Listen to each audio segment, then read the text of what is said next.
In other news, Jharkhand student movement leader Devendra Nath Mahato has called the protest a major victory against corruption. Mahato says the student satyagraha continued for days, where he himself was observing a 16-day hunger strike. According to Mahato, action has now been taken against 45 exams, while 22 exams have been cancelled. He's called it a massive attack on corruption. He's claimed that the movement has helped dismantle what he describes as the paper mafia and education mafia. He said that student protests had delivered a major victory and that their demands have forced action on the exam system. Listen in.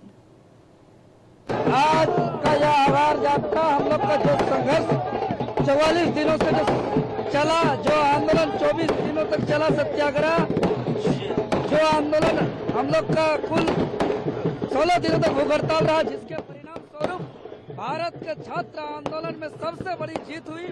45 परीक्षा पर action हुआ, 22 परीक्षाएं रद्द हुई,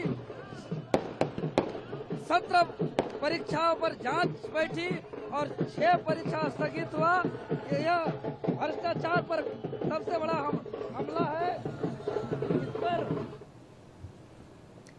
My colleague Manish Mehta with us on the broadcast. Manish, take our viewers through the details. What's the latest coming in on the Jharkhand protests?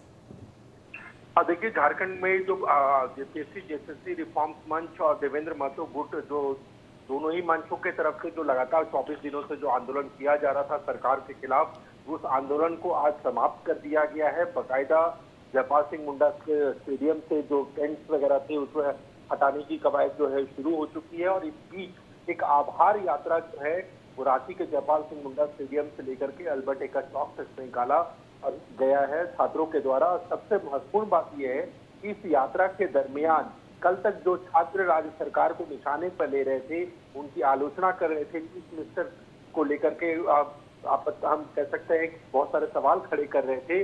अब वही छात्र जो है चीफ मिनिस्टर के लिए हेमंत सोरेन के पक्ष में नारे लगा रहे हैं और उनको धन्यवाद दे रहे हैं। अब समझ सकते हैं कि ये इस पूरे घटनाक्रम में छात्र आंदोलन में एक चीज जो सबसे महत्वपूर्ण निकल करके सामने आई कि छात्रों ने जो बातें मांगी सरकार से सही थी कि आप हमारी मांगों को पूरा करिए। मुख्यमंत्री ने अब जो आश्वासन दिया था उसके अनुरूप उन्होंने पूरा नोटिफिकेशन में उन तमाम वादों को पूरा कर दिया। साथ ही रह गई बात सीबीआई जांच की। इस मामले में चीफ मिनिस्टर की तरफ से भरोसा दिया गया है कि 90 दिन के भीतर चार्जशीट फाइल होगी, फास्ट ट्रैक कोर्ट के जरिए सजा दिलाई जाएगी और छात्रों ने भी कहा है कि हम इस मामले पर नजर रखेंगे। जी, Manish, thank you so much for joining us on the broadcast.